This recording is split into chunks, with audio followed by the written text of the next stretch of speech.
தமிழ்நாட்டில் முக்கியமாக அஜித்குமார் திருப்பவனம் அவர்கள் பார்த்தீங்கன்னா ஒரு காவலாளி. அவங்க வந்து ஒரு லாக்அப் டெத் ஆனதாக இருக்குது. லாக்அப் டெத் கூட சொல்ல முடியாது. ஒரு இடத்துல அவங்க நகையை ரெக்கவர் பண்ணுறதுக்காக போலீஸால் துன்புறுத்தப்பட்டு அவங்க இறந்து போனாங்க. அது ரொம்ப மிகப்பெரிய பேச்சு பொருளாக இருக்குது. என்ன இப்படி திரும்பி அகைன் நடக்குது அப்படிங்கிற மாதிரி பேச்சு பொருளாக இருக்குது. எந்த அளவுக்கு பேச்சு பொருளாக ஆச்சுன்னா, முதலமைச்சர் அவர்களே சரி கால் பண்ணி சாரிமா அப்படிங்கிற கேட்குற அளவுக்கு மிகப்பெரிய ஒரு பேச்சு பொருளாக இருந்துச்சு. இந்த லாக்அப் டெத்தும் அப்பப்போ நம்ம நடந்துக்கிட்டே வருது. இதுக்கான ஒரு கன்க்ளூஸாகவும் இந்த வருஷத்தோடு இருக்கும்னு நம்ம எக்ஸ்பெக்ட் பண்ணலாம். அடுத்து கவின் 2025 இருக்கும். இன்னமும் சரி கவினோட ஆணவ படுகொலை நடந்திருக்கு. ஒரு ஐடியில் வேலை பார்க்குறாங்க ஒரு பையன், நல்லா சம்பாதிக்கக்கூடிய ஒரு நபருக்கும் இது நடந்தது. மிகப்பெரிய இன்னமும் நம்ம என்னென்னமோ பேசிகிட்டு இருக்கோம். ஒரு டயத்தில் பார்த்திங்கன்னா இஸ்ரோ பயங்கரமாக சாதனை பண்ணிகிட்ருக்கு, நிலவுக்கு போயிட்டுருக்கோம், ஸ்பேஸுக்கு அவ்வளோ இப்போ கூட பாகுபலி ராக்கெட் மாதிரி விட்டோம் அப்படின்லாம் பேசிகிட்டு இருக்கு சமயத்தில் இப்படி நடக்கிறதுங்கிறது ரொம்ப இன்னமும் நம்ம சரி பண்ண வேண்டியது நிறையா விஷயம் இருக்குது அப்படிங்கிறதுக்கு நம்ம எடுத்துக்காட்டாக இந்த ஒரு சம்பவம் நடந்திருக்கு.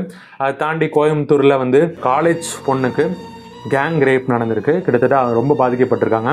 இது தமிழ்நாட்டில் இந்த ஒரு கேங் ரேப்புங்கிறது அளவுக்கு அதிகமாக நடக்குதோ அப்படிங்கிற ஒரு அச்சம் வந்திருக்கு. இது தவிர பார்த்தீங்கன்னா பென்ஷன் திட்டத்தை தமிழ்நாட்டில் இம்ப்ளிமெண்ட் பண்ணுறதா இருந்தாங்க. மிகப்பெரிய எதிர்ப்பு கிளம்பினதுலேருந்து அந்த திட்டத்தை ஆப்போஸ் வாங்கிட்டாங்க. இது ஒரு நல்ல சைனாக இருந்துச்சு. அதே போல் பரந்தூரில் மக்கள் பார்த்தீங்கன்னா இன்னமும் போராடிட்டு தான் இருக்காங்க. கிட்டத்தட்ட 900-1000 நாட்கள் கடந்தும் போராடிட்டு இருக்காங்க. அதுக்கு இன்ன வரைக்கும் தீர்வு வரல. அது எங்கே ஏர்போர்ட் அமைச்சே தீர்வேன்னு சொல்லி 2 அரசாங்கமும் இருக்காங்க. பார்ப்போம் அதுவும் என்ன நடக்குதுன்னு. இதை தவிர்த்துட்டு திருப்பரங்குன்றம் தமிழ்நாட்டில் ஒரு அமைதி பூங்கா எப்பயுமே சொல்லுவாங்க. அந்த மாதிரி அமைதி பூங்கான தமிழ்நாட்டிலையும் சரி ஒரு மிகப்பெரிய ஒரு பிரச்சனையாக உருவெடுத்திருக்கு. சாதாரண பிரச்சனையாக முறிவெடுந்திருக்க வேண்டியது சில அரசியல் காரணங்களாலும் சரி, சில வெளி ஆட்கள் தூண்டுதல் பேர்லையும் சரி அப்படி நடந்துச்சு நம்ம நினைக்கலாம். அவங்க தீர்ப்பு சொல்லியிருக்காங்க. அந்த இடத்துல தீபத்தை 100 வருஷமாக ஏற்றலை, ஏன் திடீர்னு இந்த வருஷம் மட்டும் ஏற்றணும்னு இவங்கெல்லாம் சொல்கிறாங்கன்னு தெரியல. அப்படியே மீறி கோர்ட்டு ஆர்டர் கொடுத்தனால ஒருத்தர் தானப்பா ஏற்றினா ஏற்றி விட்டுருக்கலாம் அப்படின்னு சொல்லியிருந்தா அது ஒரு நியூஸாக கூட பெரிய கவராக இருக்காது. ஏன்னா நமக்கே தெரியும் கார்த்திகை தீபம் அன்னைக்கு திருவண்ணாமலை தான் ஃபேமஸாக இருக்கும்.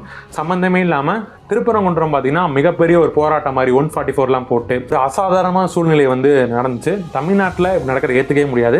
தமிழ்நாட்டில் மட்டும்தான் இன்னும் இந்தியா லெவலில் சரி இந்த மத சார்பின்மை எல்லாருக்குமே அவங்கவுங்க மதத்தை கும்புறதா இருக்கட்டும் ஒரு மியூச்சுவல் ரெஸ்பெக்டோடு இருந்துட்டு இருக்க தமிழ்நாட்டில் இப்படி நடக்கிறது ரொம்ப அதிர்ச்சியாகவும் இருந்துச்சு. அதுக்கு சம்மந்தமாக ஒரு உயிர் கூட போயிருந்தது. இதுவும் நம்ம ஏற்றுக்க முடியாது. எந்த காரணத்துக்காகவும் உயிர்கள் போகிறத நம்ம ஏற்றுக்க முடியாது. இதை ஒரு ப்ராப்பராக அரசியல் படுத்தாமல் இதுக்கு ஒரு ஸ்ட்ரீம்லைன் பண்ணலாம். ஆல்ரெடி அப்படி தான் இருந்திருக்கும். அதே மாதிரி தொடர்ச்சியாக அந்த ப்ராசஸ் ஃபாலோ பண்ணால் நல்லாயிருக்கும். ஃபேமஸான காமெடி நகைச்சுவை நடிகர் ரோபோ சங்கர் அவங்களாகட்டும், சரோஜா தேவியாகட்டும், இந்த மாதிரி முன்னணி நடிகர்கள், டைரக்டர் SV சேகர் அவர்களாகட்டும், இந்த மாதிரி நிறையா பேர் பார்த்தீங்கன்னா திரைத்துறை சேர்ந்த ஜாமான்கள் பார்த்தீங்கன்னா இந்த வருஷத்தில் பார்த்தீங்கன்னா அவங்க இறந்து போயிருந்தாங்க.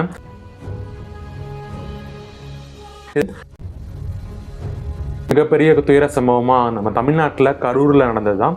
தாவேகா பிரச்சார கூட்டத்தில் தலைவர் விஜய் அவர்கள் பங்கேற்ற கூட்டத்தில் பார்த்தீங்கன்னா அளவுக்கு அதிகமான கூட்டம், அதை ப்ராப்பராக மேனேஜ் பண்ணாத விளைவாக 41 நபர்கள் பார்த்தீங்கன்னா இறந்து போனாங்க. அதில் முக்கியமாக 10 குழந்தைகள் இறந்து போனாங்க. இதுக்கு முன்னாடி நடந்தும் தமிழ்நாட்டில் கொஞ்சம் அலட்சியத்தினால 41 உயிர்கள் பலியாக இருக்குது. அதுக்கப்புறம் தான் இந்த SOP இதெல்லாம் இன்னும் கொஞ்சம் அதிகமாக பேச ஆரம்பித்தாங்க. ஒரு கூட்டம் தான் எப்படி நடத்தணும் அப்படி அதை வழிமுறைப்படுத்துறது, அதை ஸ்ட்ரீம்லைன் பண்ணுற ப்ராசஸ் அதெல்லாம் அதுக்கப்புறம் தான் அதிகமாக பேசப்பட்டுச்சு. ஸோ அந்த சம்பவம் அவ்வளோ எளிதாக யாரும் கடந்து செல்ல முடியாது. இதை தாண்டி அரசியல் ரீதியாக பார்த்திங்கன்னா திமுக கூட்டணி தமிழ்நாட்டு லெவலில் இன்னமும் இன்டாக்டாக இருக்காங்க. என்னதான் மிகப்பெரிய ஆன்டி கமெண்ட்ஸ் இருந்து எதிர்ப்பு அலையே உருவானாலும் அவங்க கூட்டணி பார்த்தீங்கன்னா இன்டாக்டாக இருக்காங்க. அதிமுக பாஜக கூட்டணி இந்த வருஷம்லாம் பார்த்தீங்கன்னா திரும்பி சேர்ந்தாங்க. லாஸ்ட் இயர் பிரிஞ்சு போனவங்க இந்த வருஷம் சேர்ந்துக்கிட்டாங்க. அவங்களோட சேர்ந்ததும் அவங்க ஒரு இன்டாக்டாக அவங்க 2 கட்சிகள் மட்டும் இன்றைக்கி தேதியில் இருக்குது. தாவேகா மதுரை மாநாடு மிகப்பெரிய மதுரையில் மாநாடு நடத்தலாம்னு சரி, மக்கள் சந்திப்பு கூடுதல் நடத்தலாம்னு சரி, கரூர் சம்பவத்துக்கு பிறகு ஒரு சின்ன பாஸ் மாதிரி விட்டாங்க. அதுக்கப்புறம் செங்கோட்டையன் மாதிரி ஒரு அனுபவம் மிக்கவங்க சேர்ந்தாங்க. அவங்க சேர்ந்ததுக்கப்புறம் திரும்பி தொடர்ந்து மக்கள் சந்திப்பு நடத்திட்டு இருக்காங்க. மிகப்பெரிய ஒரு ஆல்டர்னேட்டிவ் ஃபோர்ஸாக உருவாக்கிட்டு இருக்காங்க. 2026 அவங்க ஒரு மிகப்பெரிய தாக்கத்தை ஏற்படுத்துவாங்க. நாம் தமிழர் கட்சி சீமான் அவர்கள் வித்தியாசமாக மாநாடுகள் நடத்திட்டு இருக்காங்க. தண்ணிக்கு, மரத்துக்கு, கடலுக்குன்னு சொல்லி மாநாடுகள் நடத்திட்டு இருக்காங்க. அதுவும் கவனிக்கப்பட்டிருக்கு.